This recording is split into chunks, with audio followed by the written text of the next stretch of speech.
నమస్తే welcome to Liya news. కూటమి ప్రభుత్వంలో రైతులు ఎరువులు దొరక్క అష్ట కష్టాలు పడుతున్నారు. ఎరువులు మొత్తం పక్కదోవ పట్టిస్తున్నారు. ఎలాగూ పెట్టుబడి సాయం చేయరు, పంటకు మద్దతు ధర ఇవ్వరు. వ్యవసాయ శాఖ మంత్రిగా అచ్చెన్నాయుడు ఫెయిల్ అయ్యారు. ఇది ఇప్పుడు జరుగుతున్నటువంటి ప్రచారం. మరి నిజంగానే ఎరువులు దొరక రైతులు ఇబ్బంది పడుతున్నారా? అసలు రైతులు ఏమనుకుంటున్నారు అన్న విషయాలు తెలుసుకుందాం. మనతో పాటు ఉన్నారు ప్రముఖ ఆర్థిక, రాజకీయ, సామాజిక విశ్లేషకులు రాజేష్ అప్పసాని గారు. నమస్కారం అండి. నమస్కారం సార్, కూటమి ప్రభుత్వం అధికారంలోకి వచ్చాక రైతులను గాలి కొదిలేసింది. వాళ్ళకి గిట్టుబాటు ధర కల్పించట్లేదు, అలాగే వాళ్ళకి అందాల్సిన ఎరువులు కూడా సరైన సమయంలో అందకుండా పక్కదోవబడుతున్నాయని చెప్పి ప్రచారం జరుగుతోంది. దీంట్లో వాస్తవం ఎంత ఉందంటారు? ఇక్కడ ఒకటైతే వాస్తవం, ఎరువుల కొరత చాలా తీవ్రంగా రైతాంగం ఎదుర్కొంటున్నారనేది వాస్తవం. అదే సందర్భంలో రీసెంట్ గా మంత్రి నారా లోకేష్ కేంద్ర ప్రభుత్వ పెద్దలను కలవటం జరిగింది.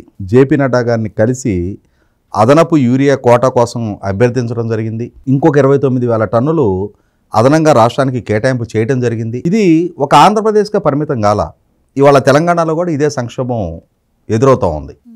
అయితే దీనికి ప్రధానంగా దారితీసిన పరిస్థితులు ఏంటి? ఒక పక్క చూస్తే 65% కన్నా ఇంకా ప్లాంటేషన్స్ కాల, అంటే ఖరీఫ్ సాగు 65% ఇప్పటికి సాగు విస్తీర్ణం జరిగింది. దాదాపుగా వేరుశెనగ వచ్చేటప్పటికి 32% ఇప్పటికి వేరుశెనగ సాగు మొదలైంది. వాణిజ్య పంటలైన పత్తి, మిర్చి లాంటివి ఇంకా పూర్తి స్థాయిలో సాగు జరగల. అయినా సరే మరి ఇంతటి యూరియా సంక్షోభం ఎందుకు ఎదురవుతా ఉంది? అసలు ఏమైపోయింది యూరియా? ఇవాళ ప్రభుత్వం ఒక్కొక్క బ్యాగు 266 రూపాయలకి పిఎస్సిఎస్లు, డిసిఎంఎస్ల ద్వారా సప్లై చేస్తూ ఉంది. అంటే ఇవాళ పిఎస్సిఎస్లకి, డిసిఎంఎస్లకి ప్రభుత్వం సరఫరా చేసే ఎరువులకి రవాణా ఛార్జీలు ప్రభుత్వమే భరిస్తుంది. కాబట్టి వాళ్ళు కాస్ట్ టు కాస్ట్ ప్రభుత్వం నిర్ణయించిన ధరకే వాళ్ళు రైతులకి 266 రూపాయలకి విక్రయించగలుగుతూ ఉన్నారు. ప్రైవేటు వ్యాపారస్తులకు వచ్చేటప్పటికి సహజంగా ప్రభుత్వం ఏం చేస్తుందంటే వాళ్ళ అందుబాటులో ఉన్న యూరియాలో 50% ఇవాళ పిఎస్సిఎస్లు, డిసిఎంఎస్లు అంటే ప్రభుత్వ కోఆపరేటివ్ సెక్టర్, వాటికి 50% ప్రైవేటు వ్యాపారస్తులకు విడుదల చేస్తూ ఉన్నారు. ప్రైవేటు వ్యాపారస్తుల దగ్గరికి వచ్చేటప్పటికి రవాణా ఖర్చులు వాళ్లే భరించాలి, కొంచెం అదనపు ఖర్చు వాళ్ళకి అవుద్ది. రవాణా ఖర్చుల వరకు కలుపుకుంటే ఎంత అవుద్ది? ఇప్పుడు ప్రభుత్వానికి ప్రైవేటు వ్యాపారస్తులకు మధ్య ఉండే వ్యత్యాసం రవాణా ఖర్చుల వరకు అనుకుంటే బ్యాగ్కి అదనంగా ఒక 10 రూపాయలు, 15 రూపాయలు అదనపు ఛార్జ్ చేశారంటే అర్థం ఉంది. కానీ ఇక్కడ ఏం చేస్తున్నారు వాళ్ళు? నానో యూరియాకి లింకప్ చేసి మీరు ఇది కొంటే ఇది ఇస్తాం, కాంప్లెక్స్ ఎరువులకు లింకప్ చేసి మీరు ఒక బ్యాగ్ ఇది కొంటే ఇది ఇస్తాం, పురుగు మందులకి లింకప్ చేసి కొన్ని ఫంగిసైడ్స్ ఉంటాయి వాటికి లింకప్ చేసి, పెస్టిసైడ్కి ఫంగిసైడ్కి లింకప్ చేసి మీరు అవి కొంటే ఇవి ఇస్తాం. రైతుకి యూరియా అవసరం, యూరియా అవసరం కాబట్టి అంటే నీకు నాడా అవసరం, గుర్రాన్ని కొంటే నాడా ఇస్తాం. గుర్రం ఉన్నవాడికి నాడా ఇవ్వటం కాదు. వ్యవసాయం చేసుకుంటున్న రైతు కాంప్లెక్స్ ఎరువు అవసరమైతే, పెస్టిసైడ్ అవసరమైతే, ఫంగిసైడ్ అవసరమైతే అతను కొనుక్కుంటాడు. కానీ యూరియా అవసరం కాబట్టి దీన్ని బలవంతాన్ని అంటగట్టే ప్రయత్నం చేయటం, పైగా ఈ యూరియాని బ్లాక్ మార్కెట్ చేసి 350 రూపాయలు, 375 రూపాయలు అంటే 266 రూపాయలకు అమ్మాల్సిన దాన్ని ఈ బ్లాక్ మార్కెట్ చేసి అమ్ముతా ఉన్నారు. అసలు ఇంతటి కొరత ఎందుకు వస్తూ ఉంది అని అంటే ఖచ్చితంగా దీని మూలాల్లోకి వెళ్ళి కొంత చర్చ జరగాల్సిన అవసరం ఉంది. ఇవాళ పిఎస్సిఎస్లు అంటే మనం కోఆపరేటివ్ సొసైటీలు అంటాం. ప్రతి 4-5 గ్రామాలకు కలిపో, ప్రతి 7-8 గ్రామాలకు కలిపి ఒక కోఆపరేటివ్ సొసైటీ ఉంటుంది. ఆ కోఆపరేటివ్ సొసైటీలకి ప్రభుత్వం సరఫరా చేస్తూ ఉంది. ఆ సరఫరా చేసిందంటే కోఆపరేటివ్ సొసైటీలు అంటే ఆటోమేటిక్ రాజకీయ నాయకులే అక్కడ ఉండేది. డెఫినెట్గా రాజకీయ పరమైన లాబింగ్ జరుగుద్ది. ఇవాళ గ్రామ స్థాయి నుంచి ఈ గ్రామాల్లో ఉండే స్థానిక అధికార పార్టీ నాయకులు వీళ్ళు ఇన్ఫ్లుయెన్స్ చేస్తారు. మా గ్రామం నుంచి ఇంతమంది రైతులకు మాకు ఇంత అవసరమో అని చెప్పని. ఈ పొలిటికల్ ఆబ్లిగేషన్స్ తోటి ఏం చేస్తారంటే కొంచెం బాధ్యత కలిగిన నాయకుల, బాధ్యత లేని నాయకులు అనేది ఇక్కడ కీలకం. వాళ్ళు ప్రాతినిధ్యం వహిస్తున్న పార్టీ, వాళ్ళ ప్రభుత్వం, వాళ్ళ గ్రామస్తులు, అవసరంలో ఉన్న రైతులు, వీటిని పరిగణలోకి తీసుకున్న నాయకులు ఏం చేస్తారంటే ఆ పిఎస్సిఎస్ అక్కడ స్థానికంగా ఉండే నాయకులను అప్రోచ్ అయ్యి మా గ్రామంలో ఈ రైతులకు అవసరంలో ఉన్నారు, వీళ్ళందరికీ ఇవ్వండి అని చెప్పని వీళ్ళని తీసుకెళ్ళి కనుక ఇప్పించారనుకో ఏం జరుగుద్ది?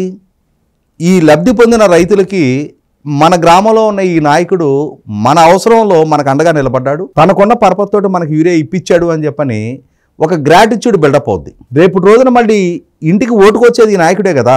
వీళ్ళ అవసరంలో అతను స్పందించాడు, వాళ్ళకి కావాల్సిన యూరియా ఇప్పించాడు అనేది కొంత డెఫినెట్గా అవసరంలో స్పందించిన నాయకుడి పట్ల ఒక ఎమోషనల్ కనెక్టివిటీ గ్రామాల్లో బిల్డప్ అవుద్ది. అంటే పార్టీ పట్ల, ప్రభుత్వం పట్ల, అలాగే ప్రజల పట్ల బాధ్యత ఉన్న నాయకులు ఆ విధంగా వ్యవహరిస్తారు. బాధ్యత లేని వ్యక్తులు కొంతమంది ఉంటారు. పార్టీకి మైలేజ్ వస్తే మాకెందుకు, మన ప్రభుత్వానికి మైలేజ్ వస్తే మాకెందుకు, మనల్ని నమ్ముకున్న జనానికి మైలేజ్ వస్తే మాకెందుకు, వాళ్ళకి అవసరం వస్తే మాకెందుకు, మాకున్న పరపతిని అడ్డుపెట్టుకొని దాన్ని మనకున్న అవకాశం మేరకు తెచ్చుకొని మనం దాచిపెట్టుకుందాం.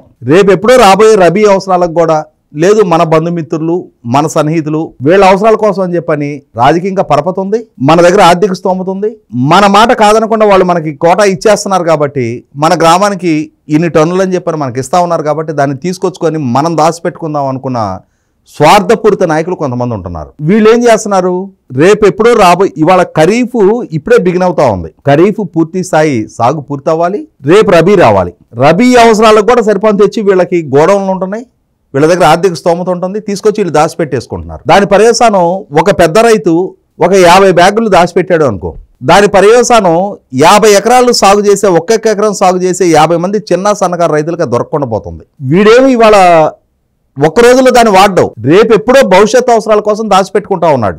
ప్రభుత్వం ఇంక సరఫరా చేయదా? పిఎస్సిఎస్లకి రేపు రబీ అవసరాలకి అందుబాటులోకి రాదా సరుకు? నువ్వు ఇవాళ కక్కుర్తితోటి నీ స్వార్థంతో నువ్వు తీసుకొచ్చి స్టాక్ చేసుకుంటుంటే దాని ఇంపాక్ట్ మొన్నటి ఎన్నికల్లో నువ్వు ఇంటికెళ్ళి నీ పార్టీకి ఓటు అడిగిన రోజు నీ మాట నమ్మి నీ వెనక నడిచి నీకు ఓట్లేసి నీ ప్రభుత్వాన్ని అధికారులకు తీసుకొచ్చిన పర్యవసానం కదా నీ పరపతి పెరిగింది. ఇవాళ నిన్ను నమ్ముకున్న ప్రజల అవసరాలని గుర్తెరగకుండా నా కడుపే నా కైలాసం అన్నట్టుగా వ్యవహరిస్తున్న కొందరు స్థానిక నాయకుల బాధ్యత రాహిత్య కారణంగా కొంతమంది పెద్ద పెద్ద రైతులకు మాత్రమే ఈ స్టాక్ దొరికి వాళ్ళు దాన్ని తీసుకెళ్లిపోయి ఇళ్లలో స్టాక్ పెట్టుకుంటున్న పర్యవసానం కృత్రిమంగా కొరత సృష్టింపబడతా ఉంది వాళ్ళ. ఇది వాస్తవంగా ప్రస్తుతానికి ఇప్పుడు ఈ సెప్టెంబర్ ఆఖరి వరకు లెక్కేస్తే 16,75,000 టన్నుల ఎరువులు అవసరం అని చెప్పని లెక్కేశారు. ఇప్పటికి 11 లక్షల చిల్లర టన్నులు సరఫరా చేయబడింది, కానీ మార్కెట్లో దొరకట్లా. ఏమైపోయింది ఈ సరుకంతా? ఈ పెద్ద రైతులు, స్తోమతున్న రైతుల, పరపతి కలిగిన రైతుల ఇళ్లలో స్టాక్గా నిలబడిపోయింది. అవసరంలో ఉన్న కౌలు రైతులు, చిన్న సన్నకారు రైతులు, ఎందుకంటే ఇవాళ పెద్ద కమతాలు చేయగలిగే రైతులు పెద్దగా లేరు. ఇవాళ బెటర్ కెరీర్, బెటర్ ప్రాస్పెక్ట్స్ అని చెప్పని గ్రామాల నుంచి వలసల పర్యవసానం చాలా వేలాది ఎకరాల విస్తరణ వాళ్ళ కౌలు రైతుల చేతుల్లో ఉంది. అందరు కౌలు రైతులకి అంతటి స్థాయి రాజకీయపరమైన పరపతి ఉండదు. ఒకేసారి టన్నులు తీసుకొచ్చి స్టాక్ పెట్టుకోగలిగే అంతటి ఆర్థిక స్తోమత ఉండదు. అటువంటి వాళ్ళు వాళ్ళ బిక్కమొహాలు వేసుకొని రోడ్ల మీద నిలబడతా ఉన్నారు, బార్లు కట్టి క్యూ లైన్లో నిలబడతా ఉన్నారు, గంటల తరబడి వేచి వస్తూ ఉన్నారు. 4 ఎకరాలు కౌలుకు చేస్తూ ఉంటే 4 బ్యాగులకు అతనికి అవసరమైతే 1 బ్యాగ్ ఇస్తున్నారు. అంటే మరి మిగిలిన 3 ఎకరాలకి అతను ఎక్కడి నుంచి తెచ్చి ఎరువు వేయాలి? సక్రమంగా సకాలంలో ఎరువులు వేయకపోతే ఆ రైతు రేపటి రోజున కౌలు ఎలా చెల్లించాలి, అతను పెట్టిన ఖర్చులు ఎలా తిరిగి రాబట్టుకోవాలి, దిగుబడి ఎలా సాధించగలుగుతాడు? ఇప్పటికే వ్యవసాయం సంక్షోభంలో ఉంటుంది. వ్యవసాయం గిట్టుబాటు కాక కౌలు రైతు 1 సంవత్సరం ఇవాళ అతను కౌలు చెల్లించాలి, పెట్టుబడి పెట్టాలి, వాతావరణం అనుకూలించాలి, మంచి దిగుబడి రావాలి, మంచి రేటుకు అమ్ముకోగలగాలి. ఇవన్నీ జరిగిన తర్వాత ఇక్కడి నుంచి పెట్టుబడి పెట్టుకుంటా వెళితే ప్రకృతి పరంగా కూడా సహకరించి ఎటువంటి ప్రకృతి వైపరీత్యాలు ఎదురు కాకుండా ఉంటే ఒక 5 నెలల 6 నెలల తర్వాత అతనికి ఒక మొత్తంలో డబ్బులు చేతికంతి. అంటే ఏటికి ఎదురుతా ఉన్నాడు రైతు. ఆ ఎదురీదే క్రమంలో ప్రభుత్వాల పరంగా వాళ్ళు సప్లై చేస్తున్నా కూడా ఈ కొంతమంది బాధ్యత రాహిత్యపు కారణంగా రేపు సమాజం ఏమైపోయినా మాకు సంబంధం లేదు, ఈరోజు మాకు దక్కింది మేము దాచిపెట్టుకుంటాము అనే ఈ కొద్ది మంది చేస్తున్న ఈ బాధ్యత రాహిత్యపు కారణంగా ఇవాళ 175 నియోజకవర్గాల్లో ఎమ్మెల్యేలు ఉన్నారు. ప్రతి ఎమ్మెల్యే తన నియోజకవర్గ పరిధిలో ఉన్న DCMSలు, PSCSలని వాళ్ళతో సమీక్ష చేయాలి. మీకు ఎంత స్టాక్ వచ్చింది, ఏ రైతులకు మీరు ఇచ్చారు, వాళ్ళ దగ్గర రికార్డు ఉంటుంది. వాళ్ళ దగ్గరకు ఒక 200 టన్నులు వస్తే ఏ రైతులకి వాళ్ళు ఇచ్చారు అనేది రికార్డు ఉంటుంది. ఆ రికార్డు ఒకసారి వెరిఫై చేపిస్తే అక్కడికక్కడే తేడతలం అయిపోద్ది. మహా అయితే ఒక ఎమ్మెల్యే నియోజకవర్గ పరిధిలో ఒక 10-12 PSCSలు ఉంటాయి, లేదంటే ఒక 20 PSCSలు ఉంటాయి. రోజు ఒక 3-4 చొప్పున లేదంటే ఆ 20 మందిని పిలిచి ఆ రికార్డులు ఎదురుకు పెట్టమని చెప్పని వాటిని సమీక్ష చేయడం పెద్ద ఇష్యూ ఏం కాదు. మీకు 200 టన్నులు పంపించాం, 200 × 20 అంటే ఒక్కొక్కటి 50 కేజీలు ఉంటుంది యూరియా బ్యాగ్, అంటే టన్నుకి 20 బ్యాగులు ఉంటాయి. 200 టన్నులు అంటే ఒక 4,000 బ్యాగులు.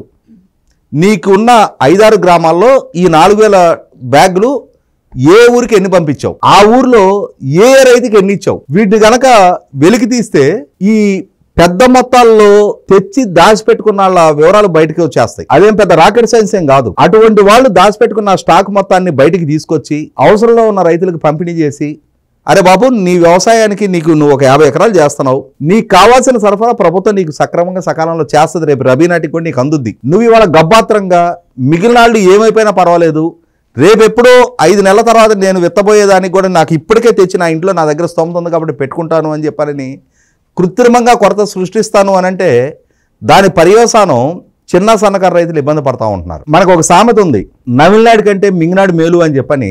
వీళ్ళ ఈ మింగేసి కూర్చోటం వల్ల నిదానంగా నవ్వుదాంలే అనుకున్నాడికి దక్కకుండా పోతుంది. ఇవాళ లోకేష్ గారు కేంద్ర ప్రభుత్వం దగ్గర లాబింగ్ చేసి ఇంకొక 29,000 టన్నులు అదనంగా కేటాయింపులు చేసుకొని తీసుకొచ్చి పర్యవసానం దాని అంటే తీసుకురావడం వల్ల దక్కిన ప్రయోజనం ఏముంది? అసలు సిసలు అవసరంలో ఉన్న సామాన్య రైతాంగానికి ఆ ప్రయోజనం దక్కనప్పుడు మరి ఇది ఎవరి ఫెయిల్యూర్ అంటారు? అంటే దీన్ని ప్రతిపక్షాలు గుర్తించి తీసుకొచ్చి ఇప్పుడు ప్రజల ముందు పెడుతుంటే మరి అచ్చెన్నాయుడు 100% అధికార పార్టీ నాయకుల ఫెయిల్యూరే.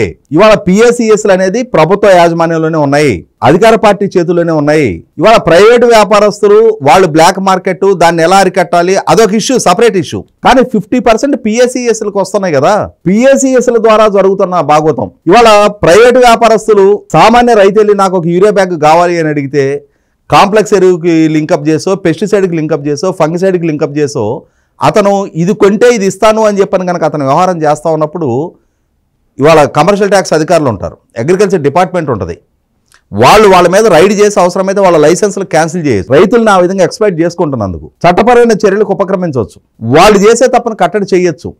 కానీ ఇవాళ ఈ రాజకీయ నాయకులు చేస్తున్న దానికి 100% ఇది ప్రభుత్వానికి చెడ్డపేరు తీసుకొస్తా ఉంది. అంటే ఫర్టిలైజర్స్ వాళ్ళతో కుమ్మక్కయ్య కూడా ఇట్లాంటివి ఏమైనా చేసే ఆస్కారం ఉంటుందంటారా? అంటే ఇక్కడ ఇంకొక అంశం కూడా ఉంది. ఇవాళ ఈ యూరియా పారిశ్రామిక అవసరాలకి అంటే కొన్ని వేరే అవసరాలకు కూడా తరలిస్తున్నట్టుగా కూడా వార్తలు వస్తూ ఉన్నాయి. వీటి మీద పూర్తి స్థాయి నిఘా పెట్టాల్సిందే. ఇవాళ ప్రభుత్వ పరంగా ప్రభుత్వం సరఫరా చేస్తుంది. కానీ ఇవాళ రూట్ లెవెల్లో ఒక ఎకరమో 2 ఎకరాల కౌలు పాలన చేసుకునే సాధారణ సన్న చిన్నకారు కౌలు రైతుకి ఆ ప్రయోజనం దక్కటంలా అతను ఇబ్బంది పడుతున్నాడు. ఒక 30-40 సంవత్సరాల క్రితం నేను అప్ టు 2004 చాలా అగ్రెసివ్గా అగ్రికల్చర్ వ్యవసాయం చేసేవాడిని. ఆనాటికి ఈనాటికి ఈ 30 సంవత్సరాల్లో పరిస్థితులు చాలా మారాయి. గ్రామాలు ఒకనాడున్న సాగుదారులు ఎవరు ఇవాళ భూ యజమానులు సాగు చేయటంలా 10% కూడా ఇవాళ అసలు సిసల భూ యజమానులు ఇవాళ సాగులో లేరు. 80-90% కౌలు రైతులే ఉన్నారు. ఇవాళ కౌలు రైతుల కోణంలోనే ఆలోచించాలి, ఆ దిశగానే చర్యలు తీసుకోవాలి. ఇవాళ సొసైటీలో ఇవాళ వ్యవసాయంలో ఉన్న మేజర్ సెక్టర్ వాళ్లే. ఇవాళ వాళ్ళ సమస్యను కనుక అడ్రస్ చేయకపోతే వాళ్ళలో వ్యతిరేకత పెరగటానికి ఆస్కారం మీ స్థానిక నాయకత్వమే బాధ్యులవుతారు రేపటి రోజున. Thank you so much. నమస్కారం. Please subscribe to Leo News for more videos.